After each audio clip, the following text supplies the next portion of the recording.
శుభోదయం, నమస్కారం. నేను మీ రాంబాబు చెరువు. సత్యభాషానికి మీ అందరికీ స్వాగతం. ఇవాళ నుంచి పుష్యమాసం మొదలవుతోంది. పుష్యమాసం తర్వాత ఇంకో 2 మాసాలు పోతే కానీ చైత్రమాసం రాదు. చైత్రమాసమే మనకి నూతన సంవత్సరం, యుగ ఆది, అంటే యుగానికి ఆది. ప్రపంచంలో అన్ని చోట్ల, irrespective of the geography, America కావచ్చు, ఇంగ్లాండ్ కావచ్చు, యూరప్ కావచ్చు, జపాన్ కావచ్చు, ఆస్ట్రేలియా కావచ్చు, అన్ని చోట్ల కూడా వసంత ఋతువు అనేది చిగుళ్ళు తొడుక్కుంటూ కొత్త ఆకులు రావడం, కొత్త పులకింతలు రావడం, కొత్త కొత్త పళ్ళు రావడం, మామిడి పళ్ళు లాంటివి, పనస పళ్ళు లాంటివి మన ఇంట్లోకి రావడం అనేది ఇది నూతన సంవత్సరంగా మనం చేసుకుంటూ ఉంటాం. పాశ్చాత్యులు మన మీద రుద్దింది 1 జనవరి అని.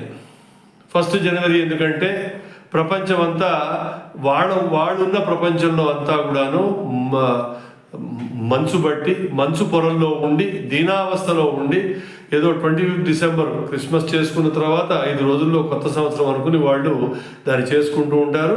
అక్కడున్న చలికి, అక్కడున్న వాతావరణానికి మాంసం తినటం, లోపల వేడి రావడం కోసం మద్యం సేవించడం వాళ్ళకి అలవాట్లు. అక్కడ ఆ అలవాట్లు మన మీద ఎంత రుద్దారంటే the highest sale of liquor happens on 30th and 31st of December. ఇది మనందరికీ తెలిసిందే. అంటే మనం ఏంటంటే సాయం సంధ్య ఆనందాన్ని అసుర సంధ్య అంటాం. అంటే అసురులు మేలుకునేది సాయంకాలం, మనకి చీకటైనప్పుడు అసురులు మేలుకుంటామని అసుర సంధ్య అంటాం. వీళ్ళందరూ కూడా అర్ధరాత్రి 12 గంటలకి గంటలు కొట్టి 12 గంటలకల్లా తాగి తిని మాంసాలు తిని చేసేది మన సంస్కృతి ప్రకారం, రామాయణం ప్రకారం, భారతం ప్రకారం, భాగవతం ప్రకారం అర్ధరాత్రి పూట చేసేవన్నీ పైశాచికాలు అని చెప్పి మనం అనుకుంటూ ఉంటాం. ఇవన్నీ మీకు ఎందుకు చెబుతున్నానంటే జేసీ ప్రభాకర్ రెడ్డి అనేవాడు ఒక ఎమ్మెల్యే, ఇవాళ ఆయన 72 ఏళ్ళు. వాళ్ళ అబ్బాయి చేస్తున్నట్టుగా తాడిపత్రి, అనంతపురం దగ్గర తాడిపత్రి కాన్స్టిట్యుయెన్సీలో పెద్ద డిస్కో పెట్టాను, మీ అందరూ రావాల్సింది, మీ అందరూ వస్తే తప్ప ఈ కొత్త సంవత్సరం సెలబ్రేట్ చేసుకోలేమని. అది కూడా ఆడవాళ్ళకి మాత్రమే. అందరికీ బస్సులు వేసాను, ఆటోలు వేసాను, వచ్చిన వాళ్ళు ఇంటికి పంపిస్తాను అని. ఎవరిని పంపి పెడదాం అనుకుంటున్నాం? ప్రభాకర్ రెడ్డి గారు, మీరు చేస్తున్న తప్పు, మీ అబ్బాయి చేస్తున్న అంతకంటే తప్పు. నువ్వు పెద్దవాడివి, కాస్త బుద్ధి తెచ్చుకుని పిల్లాడికి చెప్పి ఇటువంటివి చేయొద్దురా అని. ఎందుకంటే ఇది కొత్త సంవత్సరం మనకు కానే కాదు. ఈ మాట అడిగినందుకు అందరినీ బూతులు తిడతావా నువ్వు? ఈ వీడియో చూడండి. చూసిన తర్వాత మన హిందూ సంఘాల వాళ్ళు మాట్లాడిన తర్వాత ఇంకో వీడియో చూపిస్తాను, అది కూడా చూద్దరు మీరు. 31వ తేదీ 7 గంటల నుంచి 12 వరకు చాలా ప్రోగ్రాంలు పెట్టినాం. Only for ladies.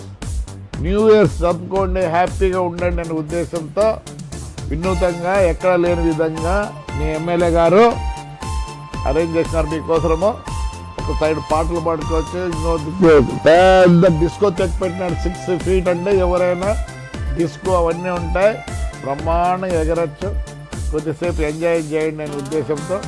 అట్లనే ఈ హోటల్ వాళ్ళు కూడా మేము చిన్న పానీపూరి వాళ్ళు వీళ్ళందరూ వచ్చిన వాళ్ళు ఏమైనా తినాలనుకుంటే అన్నాం. అందరూ ఒప్పుకున్నారు.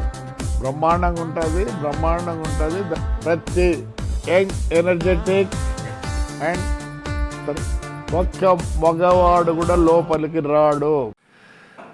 నూతన సంవత్సరం 1 జనవరి అనేది వస్తుంది అంతే. డిసెంబర్ వెళ్ళిపోయింది, 1 జనవరి వస్తుంది. ఏం చేయాలో తెలియక 2025 రేపటి నుంచి రాసుకుంటాం మనం. అదే మన సాంప్రదాయంలో ఇప్పుడు క్రోధినామ సంవత్సరంలో పుష్యమాసం నడుస్తుంది. మార్చి 20 కల్లా మనకి చైత్రమాసం వస్తుంది. చైత్రశుద్ధ పాడ్యమి నాడు ఉగాది అని రాసుకుంటాం. అప్పటి నుంచి వచ్చే సంవత్సరం పేరు విశ్వవసు. మనకున్న సాంప్రదాయం చాలా సాంకేతికమైనది, చాలా సైంటిఫిక్గా డిరైవ్ చేయబడ్డది. 60 సంవత్సరాలు ఒక సైకిల్ అని మనం పెట్టుకున్నాం. కాబట్టి మనందరం కూడా మన ఉగాది చేసుకుందాం. విర్రవీగి రెచ్చిపోయి తాగకండి, అర్ధరాత్రి పూట మద్యం సేవించకండి, ఆడవాళ్ళు పక్కన ఉన్నారు వాళ్ళు ఉన్నారు అని వ్యభిచారానికి దిగకండి. ఇవన్నీ కూడా నా విన్నపాలు. పైశాచికమైన ఈ ప్రవృత్తి వల్ల వచ్చే సంవత్సరాన్ని దాన్ని నేను పైశాచిక సంవత్సరం అనను, కానీ నూతన ఆంగ్ల సంవత్సరం అని అంటాను దాన్ని. కాకపోతే మన హిందూ బంధువులందరూ అర్థం చేసుకోవాల్సింది ఏమిటంటే మన సాంప్రదాయాన్ని మనం రక్షించుకోవాలి, మన సాంప్రదాయాన్ని మనం పాటించుకోవాలి. ఇంకోళ్ళని అసహించుకోవక్కర్లేదు, ఖచ్చితంగా ఇంకోళ్ళని అసహించుకోవక్కర్లేదు. ఎలాగైతే ముస్లిమ్స్ అందరూ వాళ్ళ పిల్లలందరినీ ఇవాళ సాయంకాలం ఒక దగ్గర చేర్చి వాళ్ళు ఏదో మంచి మాటలు చెప్పుకోవడం, ఎందుకంటే వాళ్ళు ఈ సంవత్సరాన్ని విరోధిస్తున్నామని చెప్పి వాళ్ళందరినీ వాళ్ళు చేసుకుంటున్నారు. అలాగే నా విన్నపం ఏమిటంటే, మన ఋషులు, స్వాములు, పీఠాధిపతులు వీళ్ళందరూ కూడా ఒక పదం కింద చెప్పి సంవత్సరం మనకి చైత్ర శుద్ధ పాడ్యమి అని చెప్పి ఒకసారి అనౌన్స్ చేయండి. నూతన ఆంగ్ల సంవత్సరాన్ని పురస్కరించుకుంటూ రేపు పొద్దున ఏదైనా మిఠాయి పంచుకుంటే పంచుకోండి తప్ప 31వ తారీఖు అర్ధరాత్రి నాడు మాత్రం పైశాచిక ప్రవృత్తితో ఉండద్దు అని చెప్పండి. ఇప్పుడు వినండి, వీళ్ళు హిందూ సంఘాలు ఎప్పుడైతే ప్రభాకర్ రెడ్డితో మాట్లాడాడో వాడి రియాక్షన్ ఎట్లా ఉందో వినండి. ఇది విన్న తర్వాత నేను కన్క్లూడ్ చేస్తాను. Wish all happy new year. 31st night మంచి వినోదం, కనీసం కొద్దిసేపు గాలి పీల్చుకుందని పెట్టినా. నిన్న ఎవరో ఫోన్ చేసినారు, అయ్యా అలా పెట్టచ్చా ఆడోళ్ళకు అని. చేతికన్నా కొడకల్లారా, ఏమి ముస్లింస్ కి అయితే హిజాబ్ తీసేయమంటారు. ఎందుకు తీసేయాలన్నా అంటే మీరు ఏది శత్రువులు రా మీరు, ఈ మాట్లాడే మా కొడుకులంతా. ఏం చెప్తే సార్ పిల్లలు ఆడిపిల్లలు ఏం నువ్వేనా ఉండాల్సి, ఏం గంజాయి తాగుతా. ఒకసారి హ్యాపీగా న్యూ ఇయర్ చేసుకోండి. మీ సిద్ధాంతాలను మానేయండి నా కొడకల్లారా. వాడు విన్నారు కదా ఏం మాట్లాడాడు. అంటే అంత వయసు వచ్చినా కూడా నోటికి శుద్ధి లేకుండా ఉంది, ఇష్టం వచ్చినట్టు మాట్లాడుతున్నాడు. దీనిలో మళ్ళీ ముస్లిమ్స్ ఇది తీసుకొచ్చాడు, హిజాబ్ అంటున్నాడు. అరే నాయన, ముస్లిం రాష్ట్రాల్లో సౌదీ అరేబియా లాంటి దానిలో, ఇరాన్ దానిలో, ఇరాక్ దానిలో వాళ్ళందరూ దాన్ని వ్యతిరేకిస్తున్నారు, తీసేశారు. టర్కీలో అసలు బుర్ఖానే లేదు. ఎక్కడ లేని బుర్ఖా నీకు వచ్చిందా? అదంటే నీకు ఇవాళ కోపం వచ్చిందా? ఎంత తప్పు మాట్లాడుతున్నావు ప్రభాకర్ రెడ్డి, నిన్ను సరి చేసుకో. ఈ వీడియోని చంద్రబాబు నాయుడు దగ్గరికి, పవన్ కళ్యాణ్ గారి దగ్గరికి తెచ్చి ఇటువంటి పైశాచిక ప్రవృత్తిని, మన ఆడవాళ్ళని ఎక్స్ప్లాయిట్ చేసే ఇటువంటి సన్నివేశాలని, ఇటువంటి పార్టీల్ని ఖచ్చితంగా రద్దు చేయమని చెప్పి నా విన్నపం. మనం అందరం కూడా రెచ్చిపోయి వాట్సాప్లో, ఫేస్బుక్లో ఇవన్నీ పెడతాం. బయట గ్రూప్స్లో ఏంటంటే 100 మంది ఉంటే అందులో ఒకళ్ళో ఇద్దరు హిందువులు ఉంటారు. ఇక్కడ గ్రూప్స్లో ఏంటంటే 100 మంది ఉంటే ఒకళ్ళో ఇద్దరు క్రిస్టియన్స్ ఉంటారు.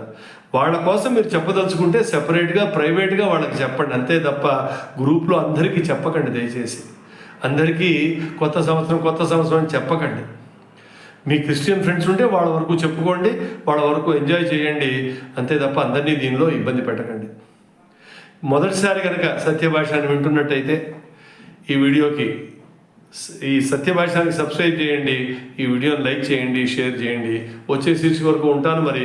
రాంబాబు చెరువు, హైదరాబాద్.